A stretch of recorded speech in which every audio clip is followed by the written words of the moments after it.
Can you imagine walking into a Starbucks in a Chinese city and encountering a scene that feels completely out of place? Amidst the soft background music, you might see a group of elderly women happily chatting while sorting vegetables. Nearby, some elderly men sit with their own water bottles, either snacking on sunflower seeds or playing cards. Someone else might be engaged in a leisurely game of Go, while grandparents bring their grandchildren to do homework or play. In essence, the focus is on relaxing without spending any money. In February of this year, an article published by the Chinese media outlet New Weekly resonated with many. It was titled, "The Middle Class Image of Starbucks Shattered by the Elderly." The article described how, in recent years, Starbucks, an international coffee chain, has been repurposed by the masses in China for all sorts of unconventional uses, from Go corners and sunflower seed pavilions to free hot water stations. On social media, debates frequently arise about whether it's appropriate to sort vegetables or take naps at Starbucks. Once a high-end venue for business meetings and a gathering place for the middle class, Starbucks has now been brought down from its pedestal by the elderly, transforming from an upscale leisure spot into a people's park or even a marketplace. This shift has diminished the allure of Starbucks for many Chinese people. Especially in the summer, the elderly often flock to shopping malls or supermarkets to enjoy air conditioning, with the occasional visit to a milk tea shop. For them, Starbucks, an international coffee chain, used to seem too upscale, making them hesitant to go. But in the past couple of years, with the economic downturn, a general shift towards more affordable living, Starbucks has been surrounded by low-tier coffee shops, forcing it to lower prices, offer discounts, and host events to appeal to the masses. This newfound accessibility has made the elderly see an opportunity. If young people can enjoy such a nice place, why shouldn't they? As a result, the presence of elderly patrons has gradually increased at Starbucks locations across the country. However, these elderly customers share a common trait. They occupy seats daily without making any purchases. According to reports by Chinese media, outside a Starbucks in Wuhan, all the outdoor tables were occupied by elderly patrons. The area was packed with people, all comfortably seated with their legs crossed, seemingly settled in for the long haul. Groups of 3 or 5 gathered, some even bringing their own food and water, staying for hours. For those who actually buy coffee and want to sit down, finding a seat has become a challenge. Even the store staff commented, "We can't get them to leave. Inside or outside the store, they sit wherever they please, no matter what we say. We're simply out of options." If a paying customer does manage to find a seat, the store manager often has to negotiate with the elderly patrons to make room. In the comments section, many expressed their frustration, saying, "Our local Starbucks has been taken over by elderly women who gather in groups of 7 or 8, order a few cups of free hot water, knit and chat loudly." Others shared similar stories. A large sales group took over a big table at Starbucks for a meeting, forcing other customers waiting for their coffee to endure an internal training session on how to win over clients. Meanwhile, elderly women crack sunflower seeds and chat loudly without ordering anything, and even complain that the staff doesn't clean up quickly enough. An elderly man walked in, demanded a cup from the Starbucks counter, filled it with his own tea leaves, asked the staff to fill it with hot water, and then sat down with his own snacks to enjoy. The most shocking scene was an elderly man who brought his own 2 servings of cold dishes and drank Chinese liquor right in the shop. Some even went so far as to bring 2 large bottles of family-sized juice. It's not just the elderly occupying seats. In another Starbucks in Wuhan, there was even a temporary eyebrow tattoo stall. A photo posted by a netizen showed 3 folding chairs lined up in front of the floor-to-ceiling windows, with a tattoo artist working on a customer's eyebrows. Just 2 meters away was a display of Starbucks gift cups. The netizen initially thought this was a manicure service provided by Starbucks as a branded offering, but later realized it was just a tattoo artist using the Starbucks space for business. So why don't the Starbucks staff do something about these situations? A former Starbucks employee shared their frustrating experience of trying to stop customers from behaving inappropriately. She said, "It takes 1 minute to intervene, but the aunties and uncles will scold you for an hour. Then you might get docked 400 yuan, and the manager has to make a humble phone call to apologize." Another staff member complained that the most common rubbish they have to clean up in the store is packaging from other shops' milk tea. Faced with such blatant disregard for store rules, employees are too afraid to say anything because who dares to kick them out? If you do, it'll end up on the internet. As a leader of the international coffee chain industry and an American enterprise, Starbucks has been working hard to adapt to the rhythm of China, trying to localize as much as possible. However, it still occasionally becomes a target for those with ulterior motives. In recent years, Starbucks has been constantly dealing with complaints. In February 2022, a post went viral claiming that a police officer was chased away by Starbucks staff while eating a boxed meal outside a Starbucks in Chongqing. The post questioned Starbucks.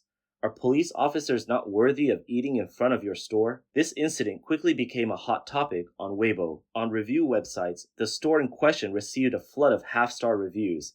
Even People's Daily commented on Weibo, "Starbucks, please retract your arrogance." In response, Starbucks China issued an official statement explaining that there was a communication misunderstanding when the store staff coordinated with a police officer regarding seating and emphasized that there was no chasing away or complaining about the police officer as rumored online. Despite this, the comment section of Starbucks China's and Starbucks Chongqing's official Weibo accounts were still flooded with insults from netizens. In early March 2023, Starbucks once again made headlines for allegedly driving away customers. A woman in Guangdong's Shenzhen posted that she was insulted and kicked out by an on-duty manager while doing her makeup at a Starbucks before her wedding registration. After the online complaint, Starbucks refunded her meal and offered gift certificates as compensation. So it's not that Starbucks employees don't intervene, it's that doing so can spark a PR storm, leaving hourly paid part-time workers to bear the brunt. However, an incident last year where Starbucks asked someone to leave received widespread support from netizens. On December 2nd, 2023, in a Starbucks coffee shop in Chengdu City, Sichuan Province, a delivery worker in a blue uniform was sitting at a small table against the wall, making a phone call. Suddenly, an elderly woman in a red coat became upset and angrily complained to the staff, insisting that the delivery worker shouldn't be there and demanded that he be kicked out. To her, the delivery worker's presence was beneath her dignity, and she claimed that his mere presence in Starbucks was polluting the air. The staff tried to explain patiently to the woman, but she refused to listen, even saying she would never stay in the same place as a delivery worker. With no other options, the staff politely told the woman, "Then, please come back another time." Embarrassed, the self-righteous and aggressive woman had no choice but to leave in frustration. This outcome was met with widespread approval, with netizens condemning the woman's behavior, expressing sympathy for the delivery worker, and praising Starbucks for its handling of the situation. Last year, a Starbucks near the Zongtang Road subway station in Shanghai gained viral attention after being transformed into a Starbucks Go corner, which netizens jokingly called the pinnacle of taking advantage. Since last year, this Starbucks has become a popular spot for retired seniors and Go enthusiasts, with 30 to 40 people occupying most of the second floor seats for the entire day.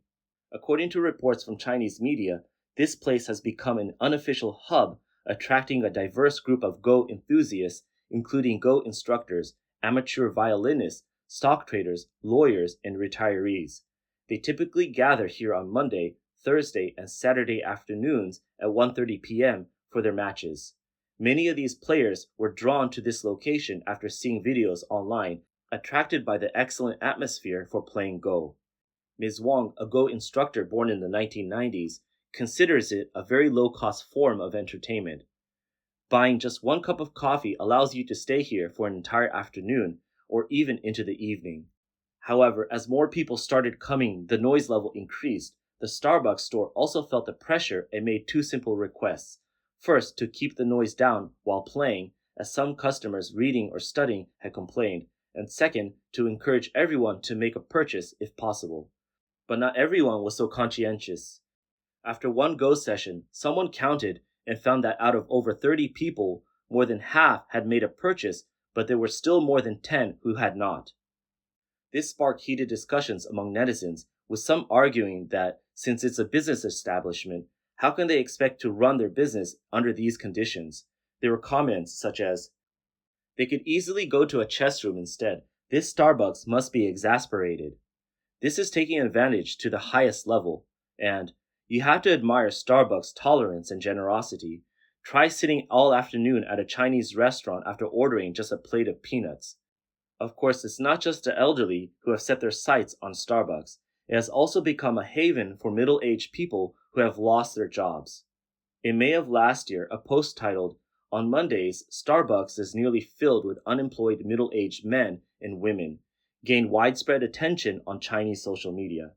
Due to the economic downturn, many companies, including large corporations, have been laying off employees, leaving many middle-aged professionals suddenly unemployed. Overnight, they went from high-pressure managerial roles to having nothing to do. To avoid passing their anxiety onto their families, some continue to leave the house every day, pretending to go to work, and spending the day in a coffee shop has become a temporary solution. Starbucks, symbolizing high-end business, has become their ideal refuge, allowing them to blend in and still feel like they're part of the white-collar world. Moreover, Starbucks offers a convenient excuse to avoid awkward conversations. If they run into someone they know, they can easily say they're meeting a client or working overtime. The most important thing is that they don't have to worry about suddenly unwelcome sympathy. There is also an unspoken understanding among them, which is, so everyone's doing this now. Pretending to work in a Starbucks usually goes through 3 stages. At first, they'll spend 30 yuan on a large Americano, mimicking their former work life.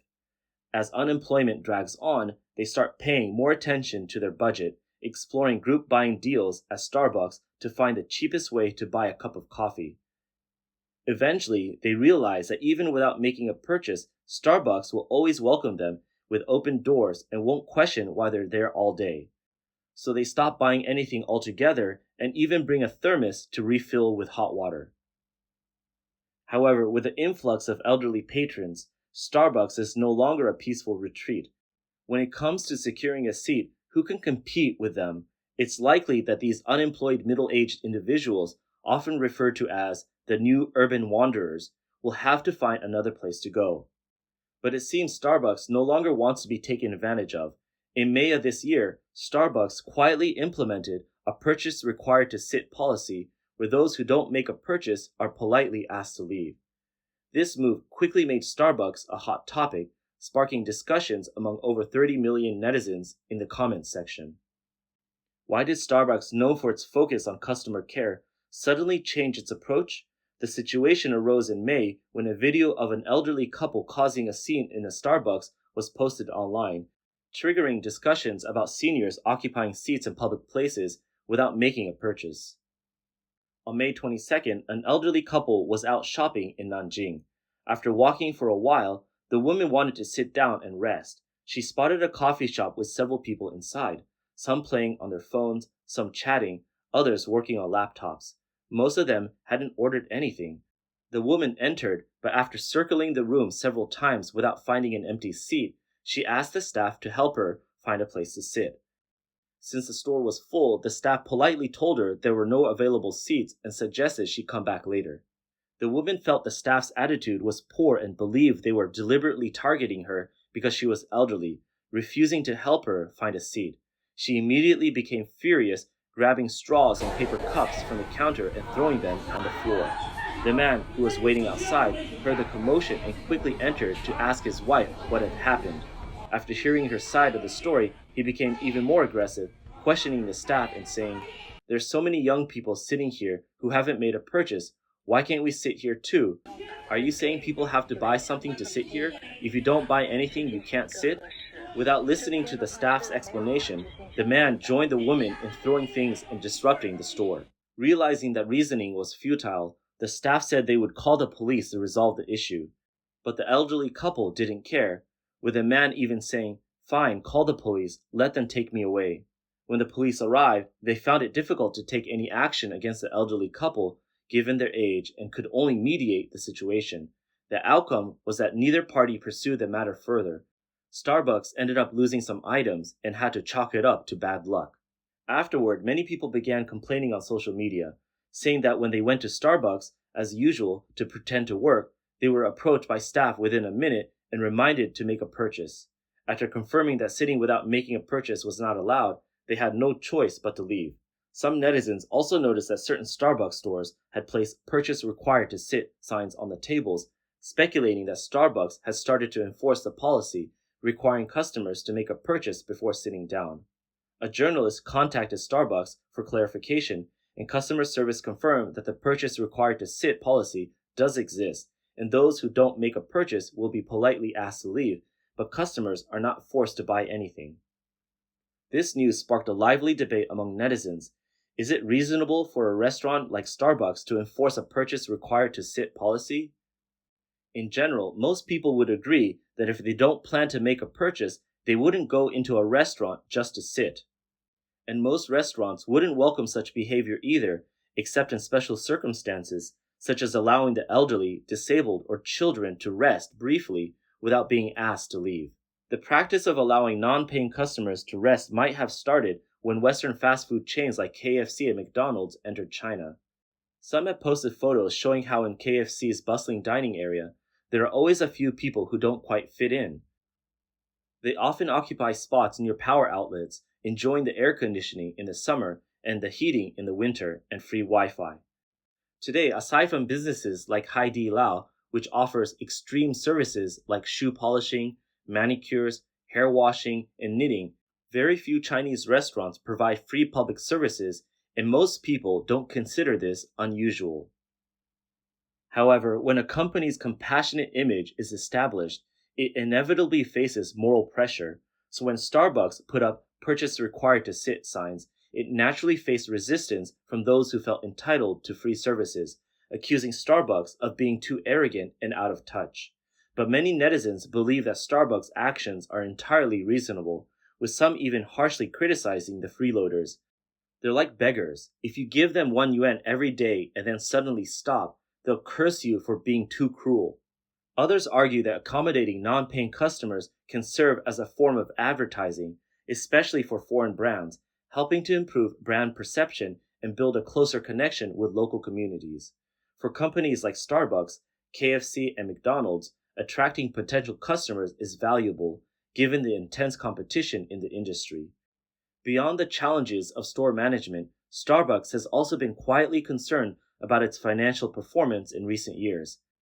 At the Starbucks earnings call on January 31st, global CEO Laxman Narasimhan lowered the company's annual revenue growth forecast from 10 to 12% to 7 to 10%.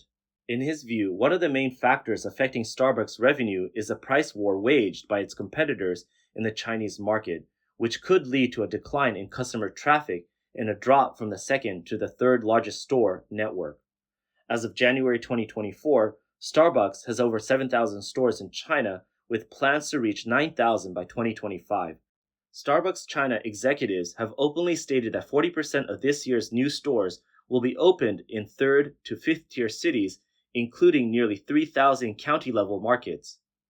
This means that Starbucks, once exclusively located in the bustling areas of major cities, has now shed its higher-class image and fully embraced the Chinese market. It's no wonder some netizens have remarked, "Who would have thought that even an 18th tier small county would have a Starbucks?" It seems that the sense of superiority once associated with Starbucks among urbanites has not only been shattered by the elderly, but also by Starbucks' own willingness to descend into more accessible markets.